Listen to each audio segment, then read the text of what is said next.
Howdy, I'm Kalina Spasov, and today I'll be doing a presentation about a Martin Scorsese film called Taxi Driver. This is going to be an analysis of the main character Travis Bickle's personality disorder. Taxi Driver is a neo-noir character study film, again, directed by Martin Scorsese, released in 1976. The story revolves around a lonely insomniac named Travis Bickle, played by Robert De Niro, and is growing disgust with the seedy, degenerate, rife underbelly of New York City.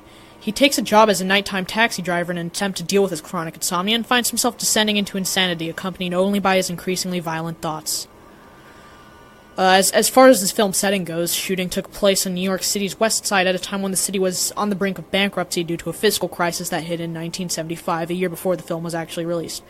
Many scenes were situated in Times Square at the time, which was a disgusting, condemned mess that seemed to harken the dying breath of New York. This further highlights the main character's disillusionment with what he perceives to be the moral and cultural decay of the people around him, and this further heightens his sense of isolation. He proclaims, "Loneliness has followed me my whole life. Everywhere. In bars, in cars, sidewalks, stores, everywhere. There's no escape. I'm God's lonely man." So Travis begins the life as, again, a lonely, depressed, honorably discharged veteran who lands himself a job as a taxi driver.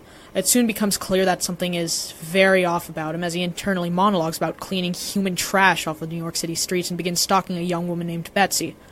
This attraction ends in quite possibly the most disastrous way imaginable, with Travis taking her out on a date to a porn theater, which predictably results in her booking it as fast as humanly possible and seeking no further interaction with him. Travis, however, is outraged and hurt by this act and does not even begin to understand what he did wrong, proclaiming that she's just like the rest of them and begins to further withdraw socially. Travis's morbid ideas and fantasies eventually solidify into a plan to assassinate the presidential candidate Betsy is working for, and he begins to collect a veritable arsenal of pistols and combat knives. His attempted shooting, however, is thwarted by the politician's security detail, so he instead runs off to a seedy gangster's hideout, raids the place, and attempts to take down with him as many as he can.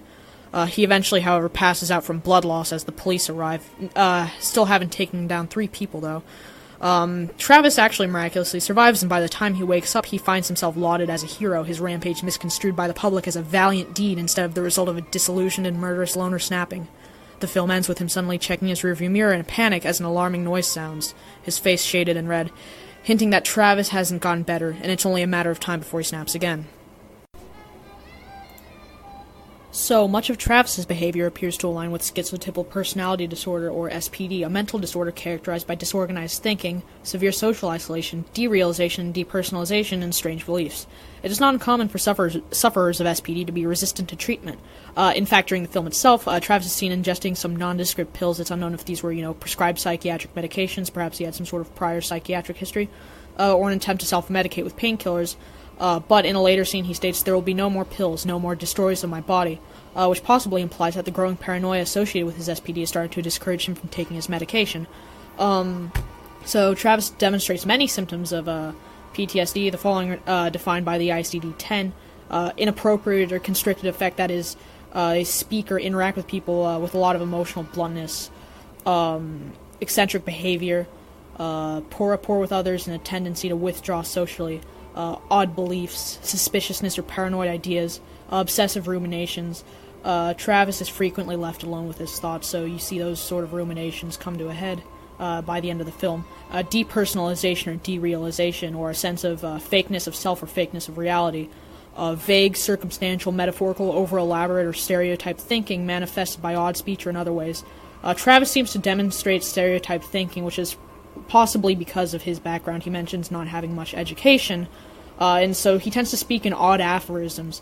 All the king's men cannot put it back together again, he remarks in a later scene. Travis also shows evidence of suffering from major depressive disorder, and in fact, schizotypal personality disorder is usually comorbid with major depressive disorder. Symptoms of MDD include anhedonia, suicidal thoughts, insomnia, repeated and uncontrolled rumination, general discontent, and hopelessness. So you see there is some overlap between the two disorders. Interestingly, by the film's climax, Travis attempts to shoot himself in the head with a pistol, only to find it empty. As the cops arrive, the scene ends with him making a finger gun gesture to his temple, implicitly in an attempt to invoke a suicide by cop before falling unconscious due to injuries sustained prior. All these other symptoms all these other symptoms also potentially signify PTSD. Prior to the events of the film, Travis is stated to have served in the Marine Corps during the Vietnam War, and so many of the symptoms he displays, particularly the flat effect, chronic insomnia, and depression, can also be linked to PTSD. However, he doesn't display nightmares, flashbacks, or anything that would indicate, a specific traumatic event. So Travis particularly demonstrates flat affect, which manifests as a failure to express emotion in both speech and behavior. Throughout the entire film, he speaks in a monotone, unless he is extremely enraged, which happens very infrequently, both in his internal monologues, when he is talking to himself out loud, and when he is talking to others throughout the entire film. In conversation with others, he stutters, tends to ramble, and has moments where he blankly stares into the distance while not making eye contact in the middle of conversation. Arguably the most important symptom of SPD that Travis displays in regards to his condition, and the catalyst for his mental breakdown, is his ongoing social isolation, as he fails to form any meaningful emotional or social attachments with anyone throughout the entire film. Even when he attempts to fraternize with his coworkers, he merely stares ahead blankly and only speaks if spoken to. Though for the most part his behavior appears to align perfectly with SPD, Travis doesn't appear to suffer from auditory or other hallucinations. Though he does mumble to himself, he appears to merely be engaging in his bizarre fantasies as opposed to reacting to a hallucinatory presence.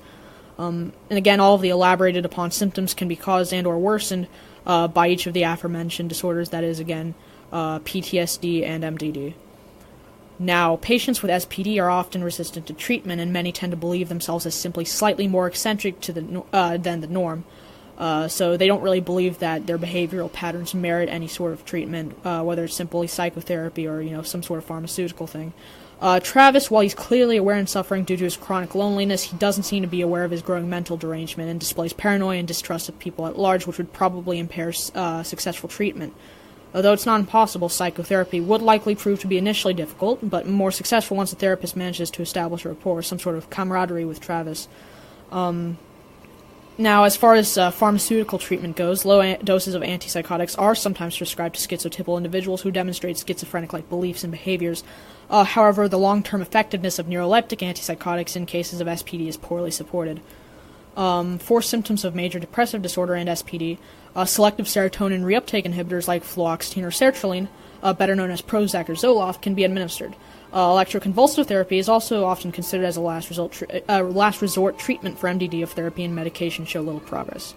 SSRIs are, however, known to cause insomnia and could potentially worsen Travis's chronic insomnia. So a first-generation antihistamine like hydroxyzine could be an apt solution, as it has less potential for abuse compared to sleep aids like Zolpidem or Ambien and benzodiazepines. Now, interestingly enough, during the period of time in which the film takes place, MDMA was occasionally used to treat major depressive disorders and other psychiatric disturbances prior to its criminalization in 1985, and modern research actually shows that it has potential in treating PTSD. So that is one potential treatment for Travis's PTSD. Although, again, it is experimental. In short, pharmaceutical treatment with an SSRI and a low-risk sleep aid like hydroxyzine along with one-on-one psychotherapy is likely in order. If psychotic symptoms worsen, SSRIs could be discontinued and Travis could be started on a non-neuroleptic antipsychotic like quetiapine, which can be used to treat depressive mood in patients with psychotic disorders. Though SPD doesn't often progress to schizophrenia, it nonetheless remains a possibility. It has been documented. But as far as ethical concerns go regarding the treatment of schizotypal disorder, it mainly revolves around side effects and potential interactions of whichever pharmaceutics are administered, although there are also potential social consequences of treatment as well. So treatment with antipsychotics, if he gets started on them, let's say hypothetically, they can result in a permanent movement disorder known as tardive dyskinesia. About of 20% of patients taking atypical antipsychotics will begin to have the disorder, and 30% taking typical antipsychotics will start to show symptoms. The disorder is characterized by repetitive involuntary movements of the face, torso, and limbs. These symptoms can cause the sufferer to become further socially isolated, as outbursts of the symptoms can occur in public, and these can be embarrassing or humiliating to the sufferer, and the disorder can even lead to suicide.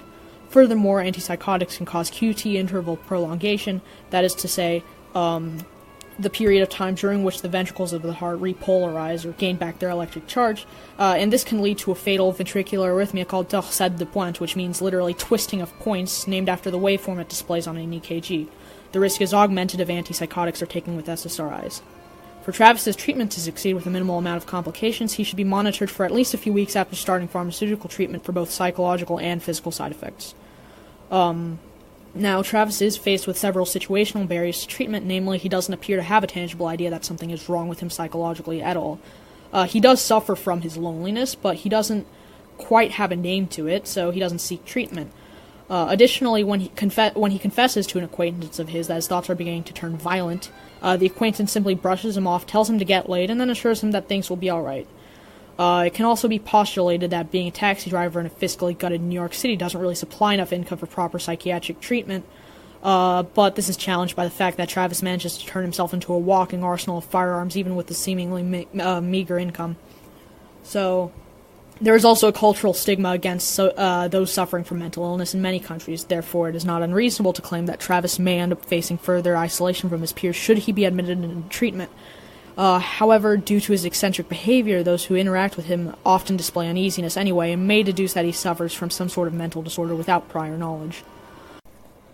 Taxi Driver offers a realistic and non-patronizing portrayal of a man suffering from schizotypal personality disorder and other associated illnesses, even though it does show the unfortunate consequences that can result when someone like Travis doesn't get the help he needs.